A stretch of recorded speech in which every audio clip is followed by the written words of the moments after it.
तुम यूट्यूब से फॉलो करना, कोई कोर्स खरीदने की जरूरत नहीं है डीएसए के लिए। देख, जिसको कोडिंग नहीं आती, सिंपल कहाँ से स्टार्ट करना है। पहले हमको ना बेसिक प्रोग्रामिंग का आइडिया होना चाहिए, कहाँ से शुरू करें। कि अगर तुम C++ कर लो या फिर जावा कर लो, और लैंग्वेज कितनी सीखनी है पहले वो भी मैटर करता है थोड़ा बहुत। तो लैंग्वेज के लिए तुम्हें फॉर लूप आता है, वाइल लूप आता है, तो बेसिक पता है कि ये इसका पैरामीटर कैसे पास होते हैं, फंक्शन कैसे काम करते हैं, बस बेसिक कोडिंग आनी चाहिए। नहीं कि तुम्हें बिल्कुल हाई लेवल की। एक बार तुम्हें कोई एक लैंग्वेज पढ़नी, बस C++ जावा मैं प्रीफर करूँगा तुम्हें, हर जगह हेल्प करेगी, मतलब सारी कंपनीज में। एक बार वो तुमने कंप्लीट कर लिया, उसके बाद तुम्हें जाना डीएसए करने, डेटा स्ट्रक्चर एल्गोरिथम, जो हार्ड है प्लेसमेंट का, मतलब जो होगा तुम्हारा इससे ही होगा। तो डेटा स्ट्रक्चर एल्गोरिथम तुम यूट्यूब से फॉलो करना, कोई कोर्स खरीदने की जरूरत नहीं है डीएसए के लिए। मतलब कोई पेड कोर्स तुम्हें मतलब ये नहीं बना देगा, हीरो बना देगा। तो फ्री कोर्सेज जो हैं यूट्यूब पे टेक यू फॉरवर्ड है, स्टाइबर नाम सुना होगा अगर, स्टाइबर भाई का है, बब्बर का भाई का भी है, कोड विद हैरी बहुत फेमस है, उनका भी है, बहुत सारे। मैंने सौरभ शुक्ला सर से सीखी थी लैंग्वेज C++, वो भी बहुत अच्छा पढ़ाते हैं। ठीक, एक बार जब ये भी कंप्लीट हो गया डीएसए, उसके बाद मेन है कि तुम्हें क्वेश्चन प्रैक्टिस करने हैं, और हाँ उसके साथ नोट्स भी बनाते रहना। जब डीएसए पढ़ोगे ना वहाँ से किसी से, तो वहाँ से नोट्स भी बनाते रहना, अपने प्रॉपर नोट्स बना लेना। ये नहीं कि तुम पूरा कोड छाप रहे हो, नोट्स ऊपर ऊपर, ठीक, नोट्स बना लिए ताकि रिवाइज करते रहो।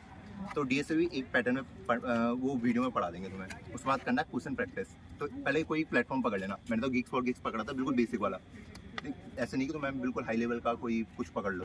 तो एक बार एक प्लेटफॉर्म पकड़ो गिग्स फॉर गिग्स, और मैं एक वीडियो बना रही थी मैंने हाउ टू स्टार्ट कोडिंग वाली, वो देख लेना। उसमें मैंने दिखा रहा है कि गिग्स फॉर गिग्स को कैसे यूज़ करना है। कुछ ज़्यादा नहीं है, गिग्स फॉर गिग्स खोलोगे जिसमें कंपनी का टैग है, वो वाले क्वेश्चन मुझे लगाने हैं, ठीक है। तो अगर तुम मेरी रैंक भी देखोगे इंस्टीट्यूट में 1 होगी उसमें, तो मैं तो चाहूँगा कि तुम उसमें से कोई बीट करके आगे निकल जाए, तो मेरे को तो बहुत खुशी होगी, ठीक। तो एक बार तुम गिग्स फॉर गिग्स कंप्लीट हो गया, उसके बाद तुम्हारी मर्जी तुम कौन से प्लेटफॉर्म कोडिंग करना चाहते हो। या अगर तुम्हें सीपी करनी है तो सीपी की ओर चल जाओ, या फिर तुम्हें डीएसए करना है, क्योंकि डीएसए से भी प्लेसमेंट लग जाता है। अगर तुम्हारा ध्यान ये नहीं है कि तुम्हें कोडिंग में बहुत आगे जाना है, मुझे सिर्फ प्लेसमेंट से मतलब, तो डीएसए करो। अगर तुम्हें सीपी में मजा आता है कम्पिटिटिव प्रोग्राम में, तब तो सीपी करो। तो उसके बाद ये मैंने तो डीएसए करा था, क्योंकि मुझे ज़्यादा सीपी वगैरह में ज़्यादा इंटरेस्ट नहीं है। तो मैंने उसके बाद मैंने इंटरव्यू भी किया, पूरा सॉल्व किया। उसके बाद मैंने लीड कोड में डायनेमिक प्रोग्रामिंग के क्वेश्चन किए। डीपी थोड़ा एक कॉम्प्लेक्स हुआ है, टॉपिक है डीएसए में।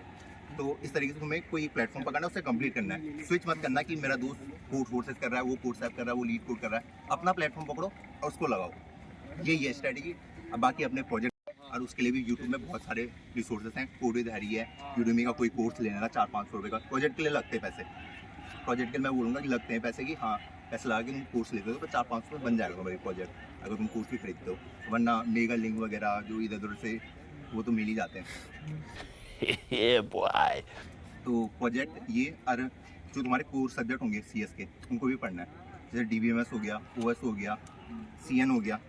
और तुम कोर ब्रांच से नहीं हो ना, जो तो नहीं है यहाँ पे मैक्सिमम, तो तुम्हें सिर्फ ना इंटरव्यू पे चीट सीट होगी 40-40 क्वेश्चन की, उनको पढ़ लेना बस। 40-40 क्वेश्चन हर सब्जेक्ट की, तुम्हारा पूरा कवर हो जाएगा।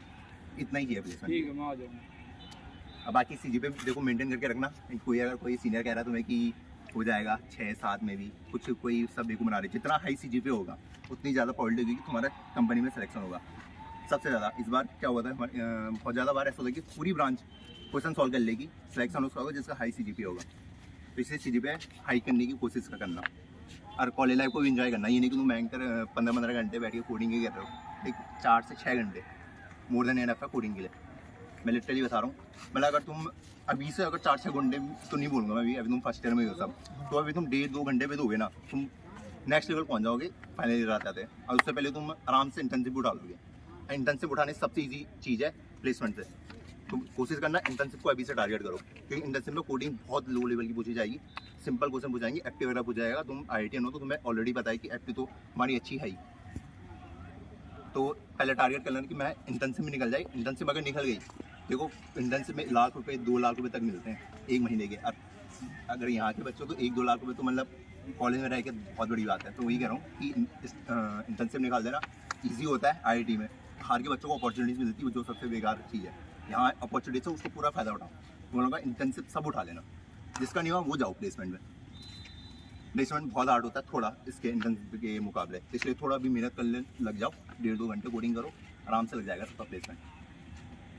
बाकी मैं कोई डाउट किसी और वालों के लिए इंटर्नशिप ऑप्शन जैसे कि केमिकल इंजीनियरिंग में तो इंटर्नशिप में कुछ रहता है क्या ब्रांच का देखिए, क्राइटेरिया कि नॉन हाँ। Circuital circuit? देखिए यार वो ना कंपनी टू कंपनी डिपेंड करेगा, अगर वो डालना चाहता है कंपनी तो मैक्सिमम कंपनी से क्या? मैक्सिमम कंपनी जो बिग एमएनसी होंगी वो नहीं डालती, वो रहता है ओपन डोर। और बिग ही नहीं डालती है? नहीं बिग नहीं डालती है, उनके लिए रहता है ओपन ब्रांच डोर। क्राइटेरिया नहीं डालती। कोई भी दो, अब जो इंडियन कंपनीज हैं ये ज़्यादा करती है चिक चिक कि ये नहीं होना चाहिए, मुझे ये चाहिए, इस ब्रांच का चाहिए, उनके साथ रहता है। बाकी अधिकतर जो होंगे ना, मतलब तुम्हारे पास आराम से ना 100 कंपनी तो होंगी प्लेसमेंट की, तो हर ब्रांच को अलाउड करेगी, तो उसका टेंशन मत लो कि प्लेसमेंट लगेगा नहीं लगेगा। जिसने कोडिंग करी है ना उसका प्लेसमेंट तो पक्का लगेगा, ये सोच लो। अब अभी से ना 1.5-2 घंटे आराम से निकाल सकते हो। बाकी बहाना बनाने की बात है कि टाइम नहीं है, बाकी तुम्हारे पास है। अब प्लेसमेंट आराम से जाएगा, 40-50 का आराम से आईटी लग जाता है। मैं नहीं कहूँगा कि सबका 2 करोड़ का लगेगा, पर 40-50 का सबका लग जाएगा, कि 2 करोड़ के लिए एक लग भी चाहिए, जो मैं मानता हूँ कि था मेरे पे। ठीक उस दिन मतलब डे होना चाहिए तुम्हारा। अब तुम्हारा डे हो तुम 4 करोड़ में निकाल दोगे। भैया जो विलेज से बिलोंग करते हैं उनकी कम्युनिकेशन स्किल कमज़ोर रहते हैं, तो इंटरव्यू के लिए कैसे? देख भाई, मेरी भी कम्युनिकेशन स्किल कमज़ोर थी। मैं भी विलेज से ही हूँ, मैं उत्तराखंड से हूँ। वहाँ से एक तो कहाँ से भाई वैसे? राजस्थान हरियाणा बॉर्डर। अच्छा। हाँ तो मैं भी उत्तराखंड से ही हूँ। आगे उत्तराखंड भी वैसी इलाका है, तो हमारा भी गाँव का इलाका है। देखो अगर तो इंग्लिश इम्प्रूव करनी है ना, एक सबसे पहले क्या कर, नवल पढ़ना शुरू कर। लिटरली बता रहा हूँ, जो मैंने करा मैं वही बता रहा हूँ। नवल पढ़ना शुरू कर, और जो वर्ड है ना उनको देखना, पैटर्न पकड़ना शुरू करके बोलना क्या जा रहा है। इंग्लिश वेब सीरीज देख, जो वो बोल रहे हैं ना, जो वर्ड जो भी अटक कर रहे हैं उसको भी कैच करना सीख कि ये बोल कैसे रहे, सेंटेंस बना कैसे रहे।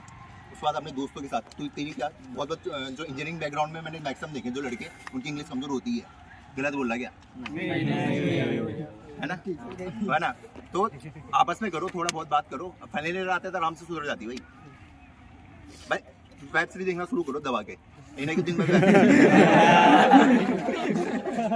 नवल पढ़ के ना बहुत बेनिफिट मिलेगा तुम्हें, प्लेसमेंट में भी मिलेगा। नवल पढ़ने की आदत डाल दो, जो सेल्फ ग्रोइंग नवल होती है। अगर मैं तुम्हें एक रिकमेंड करूंगा ना, जिससे मेरी लाइफ चेंज करी, how to win friends and influence people by Dale Carnegie, वो बुक पढ़ना मस्त बुक है। ये नहीं है कि वो किसी गलती जीतने की वाली बुक है, उसमें लाइफ का पूरा नॉलेज घुसा हुआ है। 90 साल पुरानी बुक है वो। अब बाकी देखो, लाइफ एंजॉय भी करनी है तुमको, यहाँ नहीं कि तुम आईटी आए हो तुम लाइफ एंजॉय करना भूल गए। सबसे बड़ी चीज ये है एंजॉय। हाँ 1.5-2 घंटे दे दो, बाकी क्लास में पढ़ लो थोड़ा बहुत। जैसे भैया अभी हम सेकंड सेम में जैसे सी प्रोग्रामिंग चला रहे हैं, हाँ, मतलब पढ़ा रहे हैं, हम्म। तो अभी सी के ऊपर मतलब उसके ऊपर फोकस करें या फिर जैसे देख, अगर हाँ। साथ में कुछ सी देख अभी सी प्रोग्रामिंग में फोकस रख। एक बार सी प्रोग्रामिंग में आ गई ना, C++ करने में ना तो 1 हफ्ता नहीं लगेगा सिर्फ पाने में, 1 हफ्ता मैक्सिमम। आराम से तू सी से C++ चल जाएगा। C++ में तुझे SQL सीखना पड़ेगा एक्स्ट्रा, स्टैंडर्ड टेम्पलेट लाइब्रेरी। सी में मैं इसलिए कोड करने के लिए कह रहा, जैसे तो एक कोई बहुत बड़ा कोड है, उसको तो इम्प्लीमेंट करना है, क्वेश्चन है, तो उसी में ना तो 100 लाइन का एक्स्ट्रा कोड लिखेगा सी में, और वो 1 लाइन में इम्प्लीमेंट हो जाएगा C++ में SQL की हेल्प से। तो ये चीज़ें देखनी पड़ती हैं हमें। तो सी सीख, आराम से सीख। अभी सी से ना नॉलेज बिल्ड होगा। अभी तो पता चलेगा हीप कैसे काम कर रहे हैं, जो भी तू डेटा स्ट्रक्चर यूज़ कर रहा है ना, उनका तुझे नॉलेज होगा कि एक्चुअल में काम कैसे कर रहे हैं। बाकी जब तू स्विच करेगा किसी और लैंग्वेज में, वहाँ पे तुझे आराम से पता चलेगा कि हाँ इसके पीछे हो क्या रहा है। अब पाइथन में जो कोड लिखते हैं उसमें वो सीधा लिख देते हैं सॉर्ट हो गया सॉर्टिंग, उस बंदे को पता नहीं कि सॉर्ट में एक्चुअल में कौन सा सॉर्ट लगा, बबल सॉर्ट लगा है, कौन सा अलग वाला सॉर्ट लगा है, ठीक है। तो वही है मेन। तो अगर सी आ गई ना तो C++ आराम से आ जाओगी भाई। एक लैंग्वेज में कमांड रखो, एक लैंग्वेज आ गई ना, बाकी अगर तुम किसी भी लैंग्वेज में स्विच मारोगे ना 1 से 2 हफ्ता लगने वाला है मैक्सिमम। ये अब कोई ये मत सोचना है कि मैं 15-20 लैंग्वेज लिख दूंगा अपने रिज्यूमे में तो मेरा सिलेक्शन हो जाएगा, ऐसा किसी का साथ नहीं होता। 2-3 लैंग्वेज लिखो जो तुम्हें आती है सच में। C++, मैंने जावा स्क्रिप्ट लिखी थी, मेरे को 3 ही आती थी। मैं जावा पाइथन कोई नहीं, कुछ नहीं डाला था।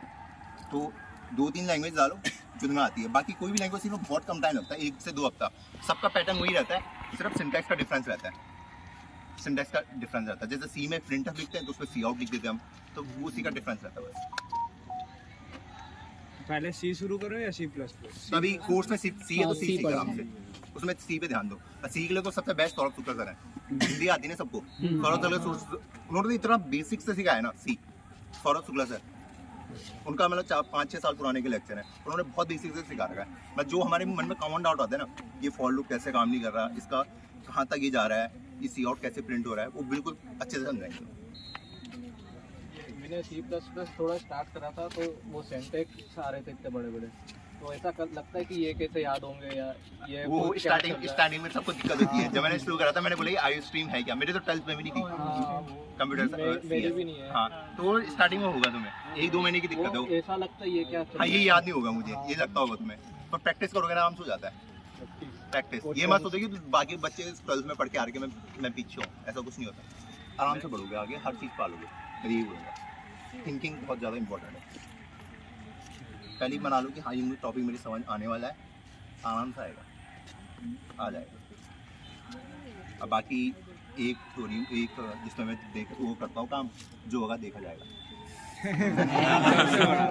अब अपनी मेहनत कर ही ली, अब जो होगा देखा जाएगा। अब क्या करते हैं, C++ पढ़ी है तो आप C++ से स्टार्ट करो। मैं तो आपको वही बोलूँगा, क्योंकि ना इंटरव्यू में आपको ना अंदर से चीज़ें पूछा जाएगा थोड़ा बहुत, कभी कभी डेटा स्ट्रक्चर के अंदर का पूछ सकता है। पाइथन में वो चीज़ थोड़ा मिस रहता है। जिनको पाइथन आती है ना उनको C++ जावा में से कुछ ना कुछ आता ही रहता है, तो वो पाइथन करते हैं या फिर जावा स्क्रिप्ट करते हैं। इसलिए मैं बोल रहा हूँ C++ जावा में से एक कर लो, C++ बेस्ट है।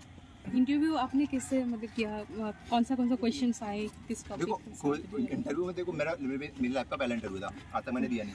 तो मेरा एक बार टीचर्स का इंटरव्यू था, तुम्हें लग रहा होगा मैं कुछ ज़्यादा ही वो मोटिवेशनल बात कर रहा हूँ। मैंने आपका आज ही देखा। हाँ, रियल लाइफ बता रहा हूँ। मेरा टीचर्स का इंटरव्यू था, शेड्यूल हुआ था, तो मैं इतना डरा हुआ था। मैं वही मैं कह रहा हूँ ना, मैं पहले Tier 3 कॉलेज में था, बीटेक में। मैं एमटेक करने यहाँ आया, मैं बीटेक में Tier 3 कॉलेज में था। Tier 3 कॉलेज में वहाँ ना बेसिक फैसिलिटी होती है, मतलब नहाने धोने के लिए पानी तक नहीं आता, सोचो। वो भी 2-3 दिन तक, इतनी गंदी फैसिलिटी होती है, पढ़ना तो दूर, ठीक ऐसी तो ऐसी हालत हो जाती है वहाँ। तो वहाँ इंटरव्यू आया था, मेरे पास इतना कॉन्फिडेंस था कि इंटरव्यू देने चले जाऊँ, मैंने छोड़ दिया इंटरव्यू। मतलब ये होता है ना सेल्फ रिजेक्ट, वो कर दिया। तो वही बोल रहा हूँ, थोड़ा मेंटेलिटी पे काम करो कि हाँ मैं कर सकता हूँ। वो चीज़ें वही मैं बता रहा हूँ कि नॉवल पढ़ोगे ना, उससे थोड़ा थिंकिंग प्रोसेस अच्छा होता है। ये वाली तो पक्का पढ़ना, हाउ टू विन फ्रेंड्स। उसके बाद मेरा जब इंटरव्यू हुआ था ऊबर का, तो पहला इंटरव्यू था मेरा, तो मेरा रात को था 1 बजे था शेड्यूल हुआ था। तो क्वेश्चन बोला सर ने आगे से, कैमरा वगैरह खुला हुआ था, स्क्रीन शेयर हो रही थी मेरी उसकी लैपटॉप की। तो पहले 5 मिनट सर ने बोला मैं ब्लैंक, कुछ समझ नहीं आ रहा। ऐसा होता है जब हम पहली बार कुछ एग्जाम देने नहीं जाते, जब हम जेई देने गए हो गए, बोर्ड का एग्जाम देने हो गए, तो पहले 5-10 मिनट दिमाग ब्लैंक हो जाता है, तो याद ही नहीं आता एग्जाम कैसे निकला मेरा। जब खत्म हो जाता है अगले दिन पता चलता है कि हाँ मैं एग्जाम दे के आ चुका हूँ। अब वो गया कैसे गया वो मुझे नहीं पता। ऐसा होता है ना सबके साथ, तो मेरे साथ वही हुआ, 5 मिनट दिमाग ब्लैंक। फिर मैंने खुद को थोड़ा कंट्रोल करा, तो मैंने बोला कि यार क्या होगा ज़्यादा रिजेक्ट हो जाऊंगा, क्योंकि मेरे पास 18-20 कंपनी ऑलरेडी थी जिनका मुझे इंटरव्यू देना था। अब वर्स्ट केस सिनेरियो मुझे पेटीएम मिलता, तो मैंने कहा चलो 20-22 को तो मिल रहा है, देखी जाएगी, होगा तो होगा, वरना देखा जाएगा, इतने बुरे भी नहीं है। तो मैंने 5 मिनट, उसके बाद मैंने सर को बोला सर मुझे क्वेश्चन रीड करने दो। ये सब इंग्लिश में चल दिया कन्वर्सेशन। हाँ, इंटरव्यू में कभी हिंदी में मत बोलना, मतलब मेरे बहुत दोस्त रिजेक्ट हुए हैं। अब ये नहीं कि तुम्हें बिल्कुल हाई लेवल की इंग्लिश बोलनी है, मतलब तुम कम्युनिकेट कर पाओ आगे वाले से, हिंदी नहीं बोलना।